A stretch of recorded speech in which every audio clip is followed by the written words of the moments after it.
Պարոն Քոչարյան, հոկտեմբերի 27-ի դեպքի բացահայտման մասով պարբերաբար Նիկոլ Փաշինյանը հայտարարություններ արեց, որ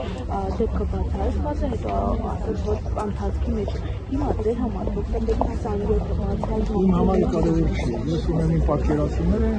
հիմնված որոշակի փաստերի վրա, որը ձեռքաբերվել նախաքննական մարմնի կողմից եւ ինչ որ պահի նախաքննական մարմնի կողմից ձեռքբերված ապացույցները դրվել է մի կողմ եւ արդյունքում ունենք այն ինչ որ ունենք մինչեւ հիմա, այսինքն պետք է բարձրացնել նախաքննական մարմնի կողմից ձեռքբերված ապացույցները, որը դատաքննական փուլ այդպես չի մտել, ինչի չի մտել, ուրա պարոն Ուզունյանը դատավորը, ուրա Ալիկ Հարությունյանը, այս հարցերի պատասխանի մեջ է թաքնված շան գլուխը բացահայտման հետ կապված, այնպես որ մեր ակնկալիքները առայժմ դեռ իկատարացված չէ, սպասենք թե այս տարեվա ընթացքում, մի քանի տարվա ընթացքում ինչով գլխավոր դատախազությունը, գլխավոր դատախազի գլխավորությամբ մեզ